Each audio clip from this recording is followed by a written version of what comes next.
Hello, everyone. My name is Yakov Horowitz, and we are delighted, Rabbi Bambeck and I are delighted to participate in this very special event to support Amudim. Amudim does such extraordinary work in so many areas of Jewish life.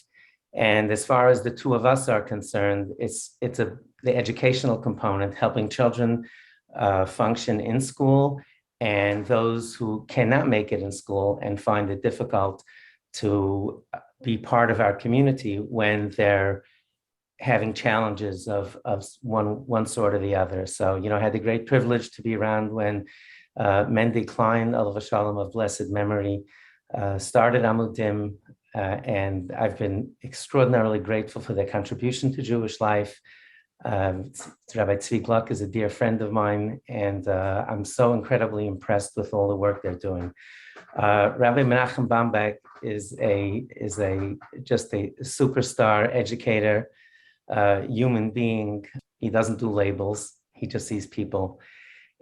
He has a remarkable school in Israel that I was very pleased to be able to observe firsthand. He has an Orthodox school that has full bagrut, which are the high school graduation tests. In America, we would, they considered Regent Scholarship tests at the end of high school. And he's just an amazing human being. I think you'll all find him to be just a breath of fresh air, and you won't want to miss a minute of the interview. Rabbi Bombach, thank you so much for joining. Thank you so much, Rabbi Horowitz, and it's really a huge and amazing pleasure for me just to meet you again. We met once at a school in Israel. I can tell you that the fact that you speak with my staff, it was very powerful and very inspirational. That's what they said, not what I said. Just meeting you, and if you remember, I'm not sure if you remember, but I met you the first time maybe for 10 years ago, when you came to speak to a very especially unique group in Israel that was in a leadership program. Right. And you came with your books and with your explanation, and it was fascinating. And I just remember how I look at you and I said, wow, maybe one day I will be Yakov Horowitz. So it's just fascinating the fact that we can meet together again and speak about mutual issues. Things that bothers us and others. Yes, I actually do remember Rabbi Shmuel Vagoda asked me to come. Yeah. I believe in Herzog College, right, in Hebrew University, I believe. Yeah. And for those who aren't familiar, they got a grant to educate 35 or 40 Orthodox educators, and to broaden their horizons and teach them all sorts of things in terms of education and leadership qualities. And it was amazing. It was an incredible experience lecturing to them. That's when we met. You said you one day be Rabbi Horowitz. You didn't realize that so quickly you'd be way better than Rabbi Horowitz. I've been watching your career with great pride and great nachas. Our topic is square pegs.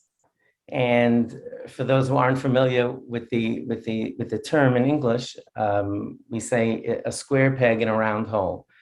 And we use the term to describe people who are just different. And we're going to be discussing, Rabbi Bambeck and I, both of us have an enormous amount of experience dealing with square pegs. And I would venture to say that both of us are square pegs ourselves, because we figured out as adults how to use our out-of-the-box nature and our high energy and restlessness to create things that help children who were like us when we were students. We look at a lot of the kids we work with and we say, hey, I remember that really well. So that's what I thought would be very appropriate in light of the incredible work that Amudim does to support square pegs in every area of their development. I thought it would be a great discussion. First of all, for all of you, even if you don't have children of this age, as community members, you're watching this because you care about the Jewish people and you care about our children.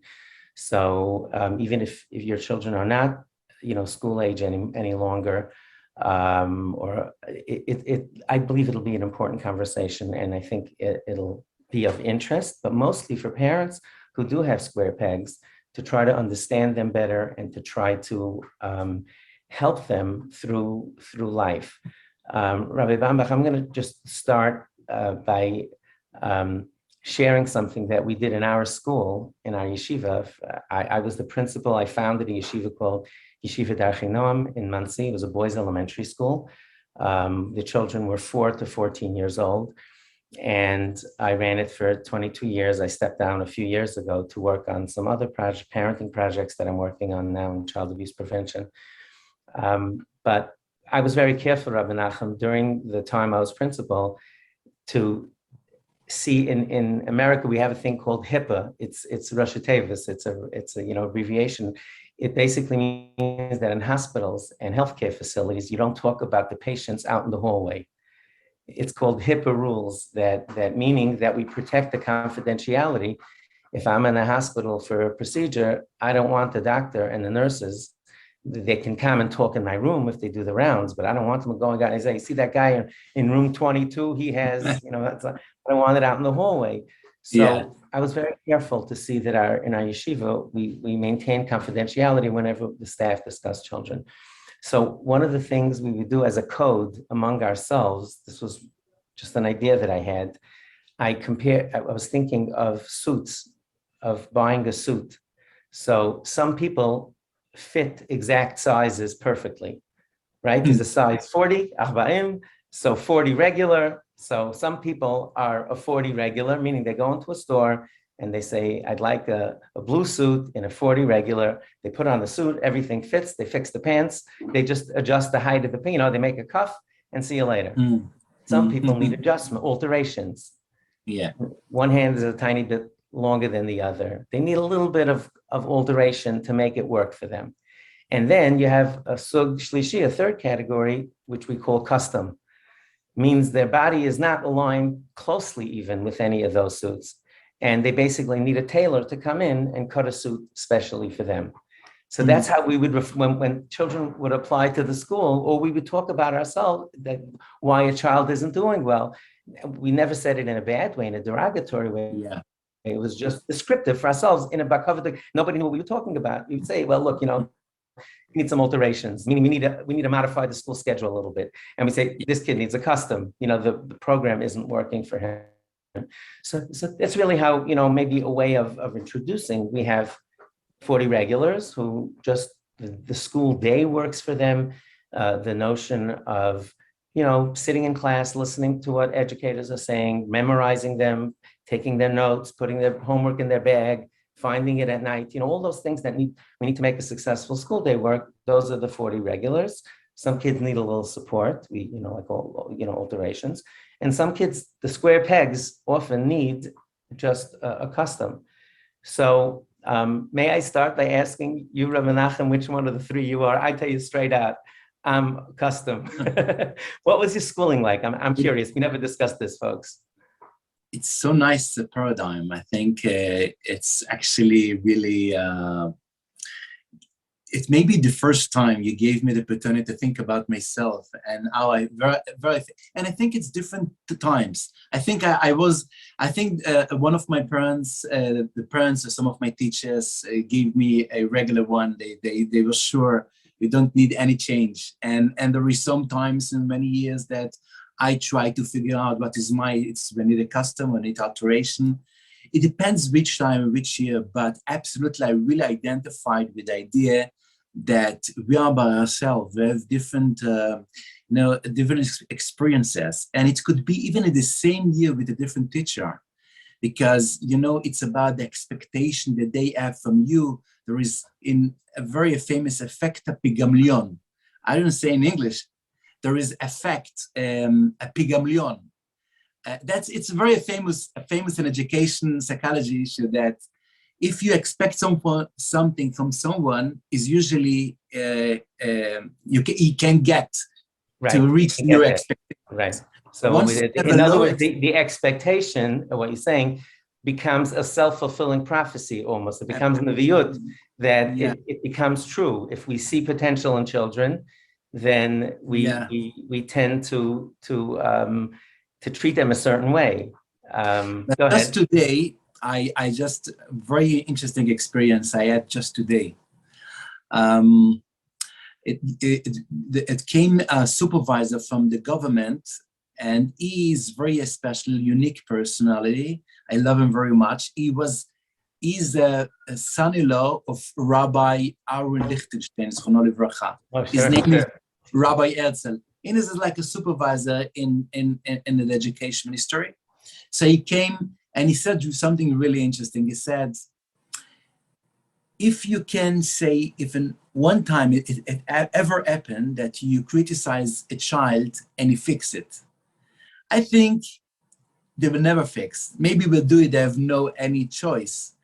But if you focus about the strengths of your students, of your kids, you always get to the point. You know, it depends how long time it takes. Right. But this is about like 90% of success, and this is about 0% of success. So you're saying, in other words, if you're saying that he told you that if we focus on making it work for the child, we'll make it work somehow. Yeah. It might take a little longer, it might take a little shorter, there might be more alterations, less alterations, but Yeah, we take it. exactly. But if you're focusing on what they're not doing well and how they're troublemakers, right?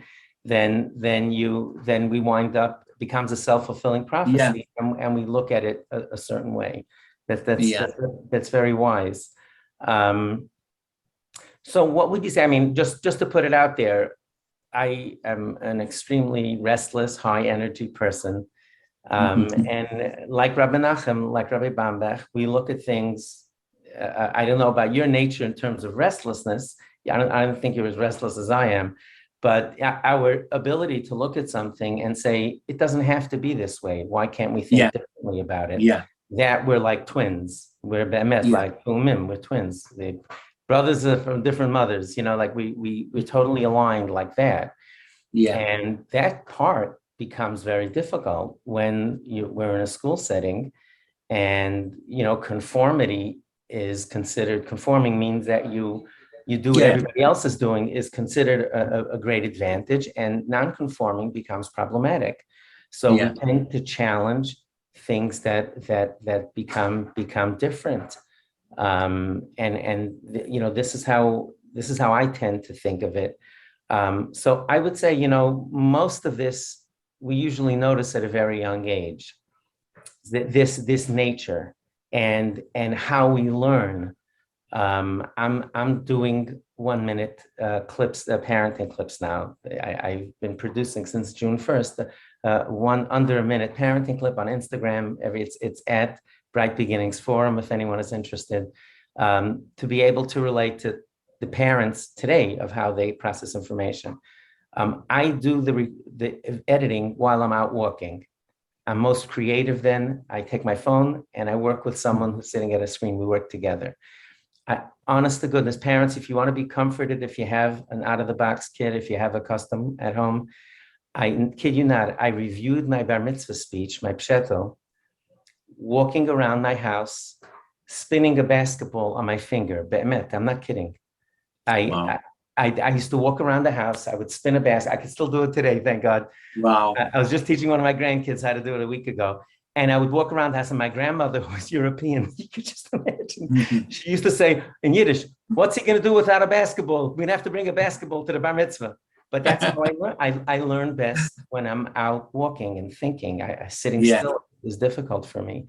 So what would you advise parents to do who have children who are out of the box, who have a little Yankee at home, who have kids who come back and say, well, did the Mabul really happen? Did the flood really happen? Is it really true that Hashem, you know, destroyed Sodom in this way? Or did they really cross the sea? Is it all real? Is it stories? You know, how would you advise parents to raise square pegs?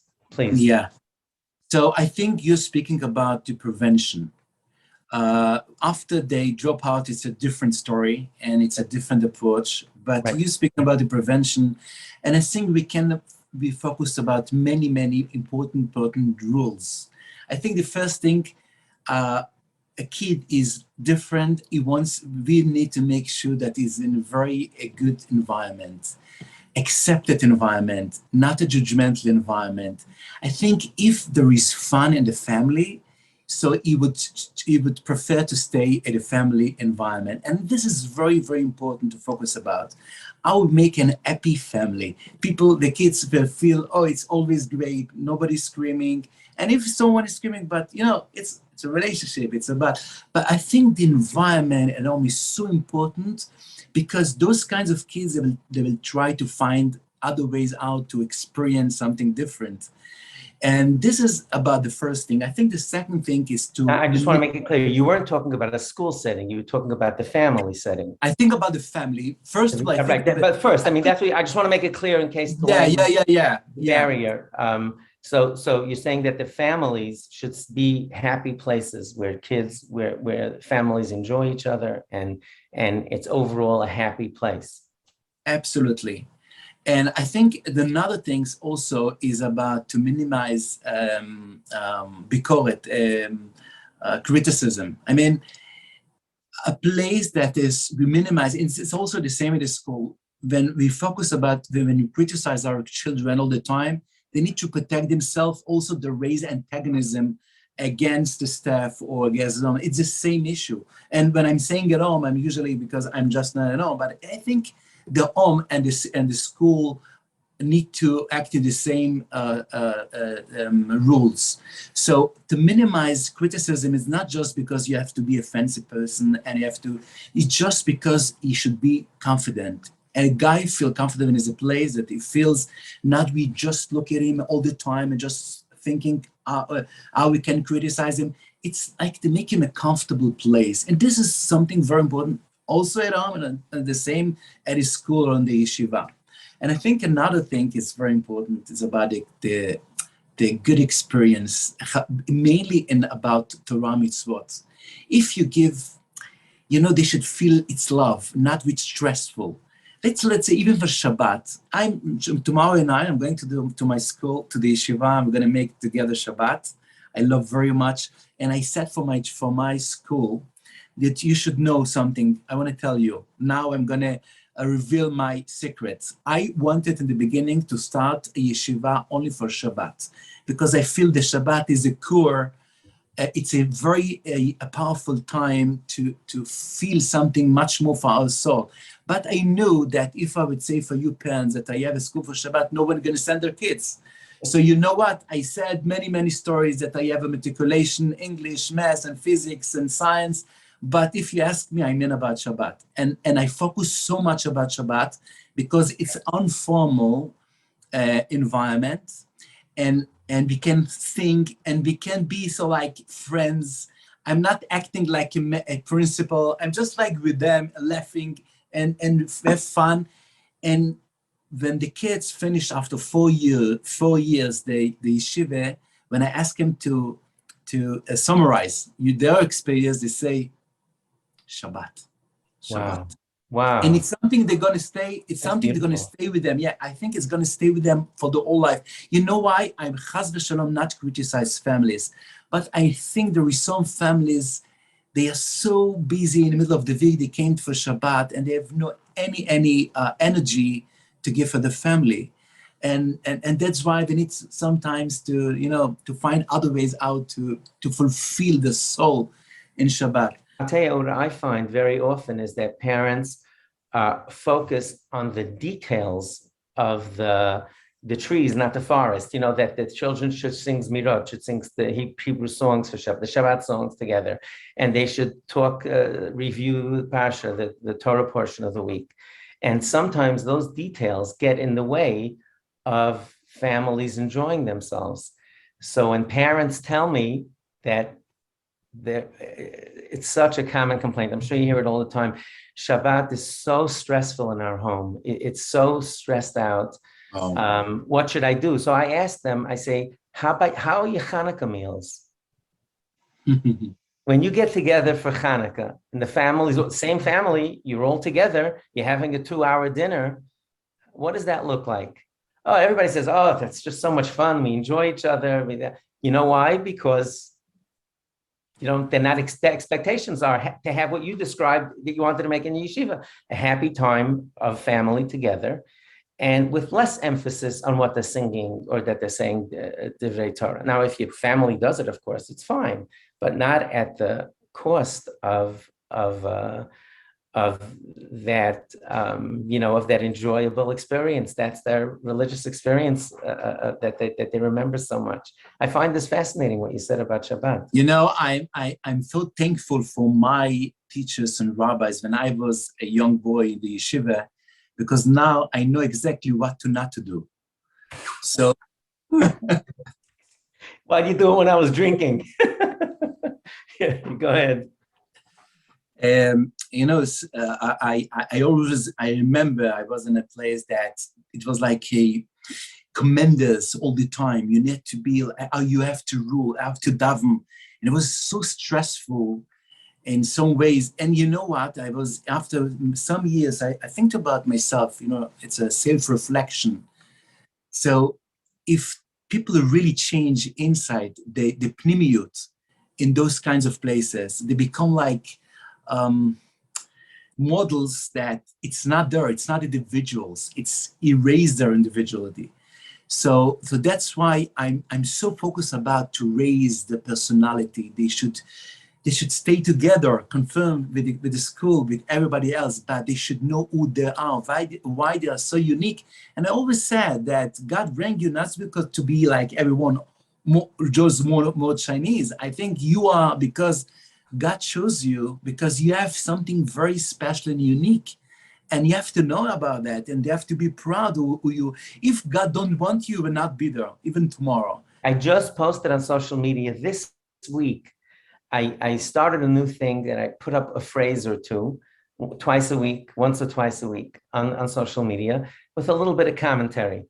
Today I wrote, today's post was, if you're empty nesting, meaning if all your children are married, you could keep your AOL email address. It's okay. You can still stay with the AOL.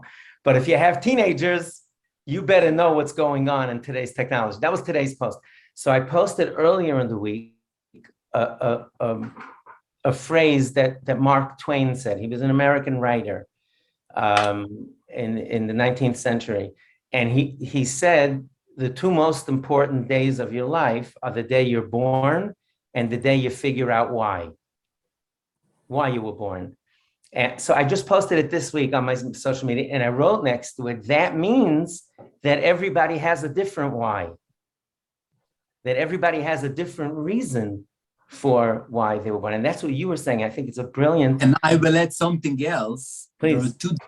There are 2 days that the decision is not in the hands of ours. Then the day you got born, the day you die. Right. But in middle, it's all your choices. And that's living life, means to find your own person, to be comfortable with your own derech. Menachem, not because of you, I can show you notes, classes that I've been giving on selecting high schools. I do a workshop on how to pick a high school. Yeah. And one of the things I say is if you see everybody looking the same, acting the same, dressing the same, run out of the building. Because I met Rabbi Yakov. I love it. I'm sorry? I love it. Rabbi Yakov Kamenetsky, Zecher Tzadik Livracha, of blessed memory, used to say that some schools are. He used a different analogy, but basically it's like cookies. You make cookies, they all have different shapes. If you see they're all square, that means somebody's cutting off the edges. So to encourage children to be in that. So this is my message to parents. If you have a Rab Menachem, if you have a Yankee Horowitz, and you're raising a child, even if your other children, you're raising a child that's a complete individualist and does their own thing, and they're in a school that wants to break that spirit and make them to conform, I really, really encourage you. Like, I don't know your kids, so I'm just giving you global advice, and Rabbi Menachem's nodding his head, I'm sure you agree. Take them out of the school they're in and put them in a school where they'll be able to be treated as individuals, even if it doesn't match where you are now. Otherwise, you want to, the dreams should die. I mean, if you don't want, they should have any dreams in their life, and they just will be yes men's. It's a good idea to live them in the same school. But if you want, it's really terrible. And Menachem saying that if you leave a child in a school where they're trying to conform them, Yeah. then you're basically gonna destroy their dreams. And by the way, Yeah. Rabbi Menachem, not everybody is like you and I. We're the exception. Many people are very happy being conformists, and it's important for parents to know this. We're exceptions to the rule. We're an extreme example of this. A lot of people are very happy to go in class and be like everybody else, and that they're not. But if you have 4 kids like this, and you have a 5th child that's Menachem or I, they'll crush the spirit out of them, or they'll break free, and then you're going to be calling Amudim that your kid isn't keeping Shabbat, or your kid is hanging out with people and doing drugs because they just can't tolerate this vice, this crush. And if you're not this, parents, if you're not this type of person, if you're not a square peg, you can't understand it even. Why can't you just listen? Everybody wants you to wear a hat and jacket for davening. Why can't you do it? And the kids tell me, what do you say? Does God really care if I wear a hat? Right? That's what the children say. And the truth of the matter is, I don't think it's one of the top 10 or 20 things that God's going to ask us whether they wear a hat or not. By the way, just for in our types of schools, the boys wear a hat and a jacket for praying, for davening, or other parts of the day. So and by the way, it's the same thing in other cultures and other societies that don't wear hats and jackets. It's other things, but to raise your children as individuals, what I'm hearing, Rabbi Menachem, and don't let the spirit be broken. Don't let the spirit be broken. Rabbi Shach, Zchrono Livracha, he once said, in this generation, our rule is not to educate our kids, just to spread love. That's what Rabbi Shach said. It's unbelievable. I want to share with you, Rabbi Menachem. I think you might find it of interest. I hope that all of you out there, Amudim supporters, will find this meaningful also. Probably about 25 years ago, there was a woman in Israel who she was going for a PhD to be a doctorate, and they have to do usually a thesis. They come up with an idea and they try to support it with research. So she wanted to see if there was a correlation, if there was a connection between how children feel about Shabbat and how connected they were to God and their parents. So she called me when she started. She asked me before she did the study. She was in Israel, in Jerusalem, Yerushalayim. So she had seminary girls all around. So she had subjects. She had people that she could interview. So she interviewed about 200 seminary girls and gave them a questionnaire and asked them what was Shabbat like at home. And they should describe Thursday night, Friday afternoon, Friday night, those 3 times they should describe. And she showed me, obviously with the names redacted, with the names taken out, some of them you would just smile, and some of them your heart would break. And the kids said, I come home Thursday night, and it smells like Shabbat. We're all relaxing, we're ready to enjoy each other's company, to be a family. And girls wrote about coming home and hearing screaming and yelling and tension and at the table and then she asked them, it was brilliant questions. Where do they want to send their kids to school? How do they feel about God? How do they feel about religion? And it was almost directly related. The ones who had a great Shabbat experience, almost all of them wrote that they wanted to send their kids to schools that they attended. And almost all the other kids said, lehefach, I want to do exactly the opposite. Nothing. I'm not sending my kids to which is your experience as a child. Little Menachem, Bambeck, right? Mm-hmm. Little Menachem was crushed by this experience. So look what you did with your life, right? You were able to do it in a positive way. Wow. But I found that study so fascinating, so interesting. Wow. So what should parents do? Menachem, what's your advice? Let's say you have a couple that it just is very stressful, and they're listening to this and they want to change things. It's very hard to change. Yeah, it's very hard to change. But, I think the Nesivot Shalom once said that rebellions is like a fire. And you cannot take off a fire with oil. The gasoline. with gasoline. Right. Nesiva Shalom was the Stalin Rebbe, and he wrote that The Slonim, yeah. Slonim, I'm sorry, the Slonim Rebbe, excuse me. And he wrote that, what Rabbi Menachem was saying, that he wrote that a rebellious child is analogous to like a fire. You can't put out a fire with gasoline. It's just going to make it worse. So therefore, what should you do? So what I want to say that I want to share with you a little story that happens for me for many years ago. And I want to show via this story, it's not about Chaz v'Shalom to be, a guy or whatever, but I think it's a story that can show that with very unique approach out of the box, it could really, really, really change people. It came to me, a young boy, it was for the first grade in yeshiva, Kita Tet, it's Shur Aleph. And he came from very broken family. He was, I think, one of his uncles adopted him even. Very, very aesthetic. But when I speak to him, I felt he's not going to fit the school. For him, it's not going to work. So I said, unfortunately, the first year, I'm so sorry, you're a great guy, a great bocher, but I think it's not going to fit you. And then he came back a year later, and he said, maybe now you can take me. And I said, if the first year I can, now you have to close too much gap. It's impossible. And then he was silent. He looked at my eyes with tears, and I said, give me the chance of my life. I promise you will not be disappointed. That's what he said. And in this moment, I said, you are in. I'm not going to make even any test. You got my heart. And he finished the school as the best child in my school. Wow. And he got married. And for 2 weeks ago, he sent me such a beautiful message in WhatsApp. He said, you should know I spread good because I felt you're good. Wow. I spread my good. What I give for people and for my wife is because of you.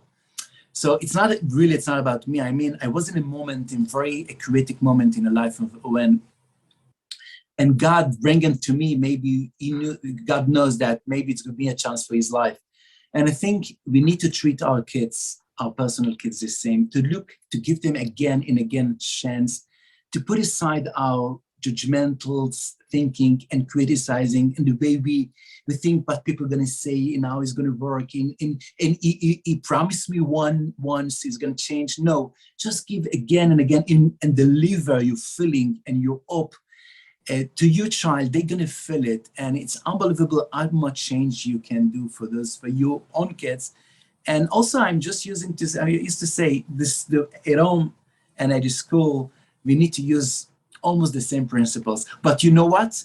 Even Shalom Bait, kids wants to be in a stable house. They wants to know the parents love each other and they speak the same language and they know how to communicate between them. This is very important example for their kids, and it gives them a feeling of stable, they're stable and confidence. And you know what?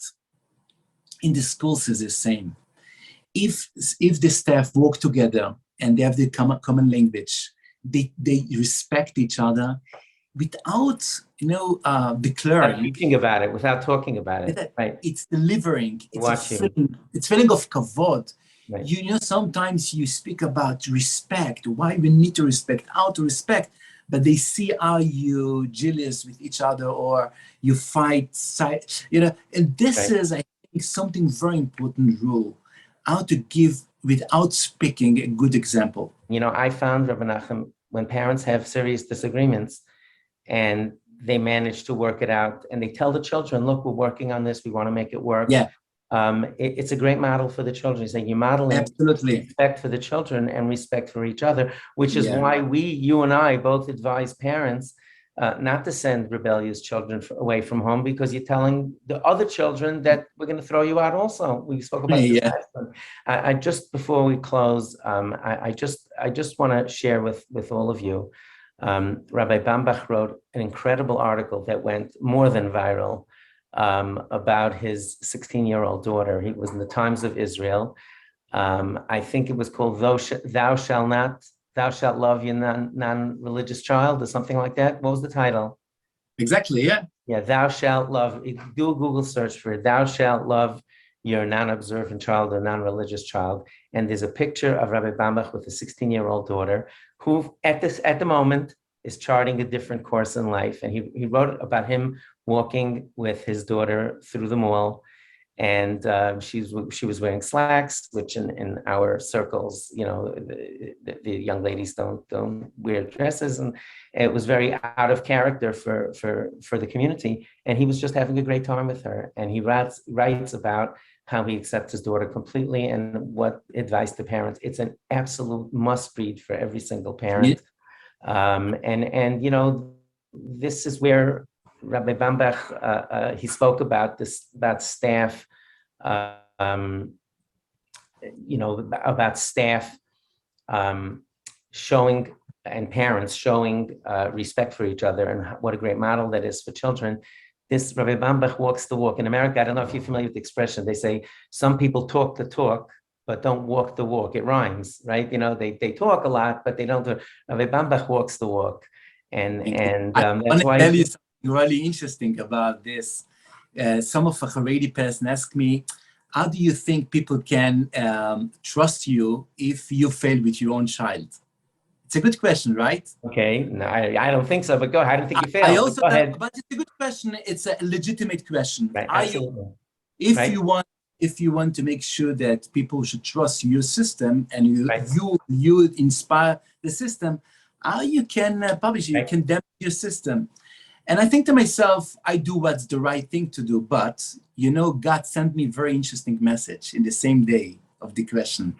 Came to me, a woman, she become a little bit more modern, and the parents reject her. And she has a son who is learned in the regular yeshiva. And she said, and I asked her, why you came just now? We started a year for 2 months ago. She wanted to enroll the child in your school. Enroll the child in school, okay, yeah. I didn't understand that. Go ahead. And I asked her why you came just now. She said, I watched the article, and she started crying. She said, my parents reject me for my different choices a little bit. And when I saw the article, I said to myself, I want to educate my kids with someone like you. Wow. Yeah. That parents, that's what you need to know. You have a square peg. Just to sum up, our feeling. I have less hair, and I'm a little older than Rabbi Menachem. Both of us have had both of us have experiences in this space way more than our years. It's like we've lived 10 lives with all of the stuff that we've been listening to and going to, and that's our experience, and that's what we're advising you to do. When they're young, Rabbi Menachem, Rabbi Bambeck spoke earlier about prevention, about starting when the children are young, accepting them for who they are, listening to their questions, validating them, putting them in schools where they're loved and their individuality is respected. And as time goes on, it's not easy to embrace a choice when children make different choices. But that's the path that he and I absolutely feel is the way to raise square pegs in a preventative way. And later on, when they make different choices in life, to let them know that their love is not, your love for them is not conditional on any of that. Rabbi Menachem, if someone wants to learn more about your school, what's the name of the yeshiva? And I know you're starting a whole network now. Yeah, we have the network of schools. The name is Netzach. We have 11 schools. We have thousands of kids. We have also a virtual school. We have more than 9,000. Just last week become a huge bomb. 9,000 registration, and kids are study English and math and physics. And the Hasidic high school is a Midrasha Hasidit. Very unique, the best eye results. That's the one I saw. Best eye results in Israel, and I think we can show for the community you can stay with your own identity, and it's at the same time to be integrated in Israel as a productive person. I think this is very important for the coming years. People who care about Israel and about the future of Israel, I think that's the only way to educate, to give an alternative way to educate for our new generation. Let me explain to the parents just for the background here. Rabbi Bambeck's school that I visited, this is his initial school, the seed school, so to speak, what was a Midrasha Hasidit, right? that's the name of the school. And so many people like this model and wanted to replicate it. So now they're up to 11 schools and they have a school online. And that much bigger program, Rabbi Menachem is a dreamer, and he really wants to spread this concept, and it's Netzach. If you want to support his work, to look him up online. If you're in Israel and want to have a look, I could not recommend it more highly. So once again, Rabbi Menachem, thank you for joining. I appreciate it. And I want to really thank Amudim for their amazing work. Until Amudim came along, I've been working in the space of teens at risk for 25 years. Rabbi Shera Zatzal, the head of the Aguda, encouraged me, and we worked together to start Project Yes, which was for teens. And we never really had an organization that we were able to, so to speak, hand the children off to, that took care of getting them therapy and coaching the parents and doing whatever needed to be done. And God bless all of you, those who are supporting Amudim. Hashem should bench you, and all of the staff. Keep up your great work. We, Rabbi Menachem and I, are honored to be part of this fundraising event, and we wish you success for many, many years to come. Those of us who work in this space say, we hope we go out of business one day. So we all feel the same way, but until then, support Amudim and support the great work they're doing. Thank you very much, everyone. Thank you.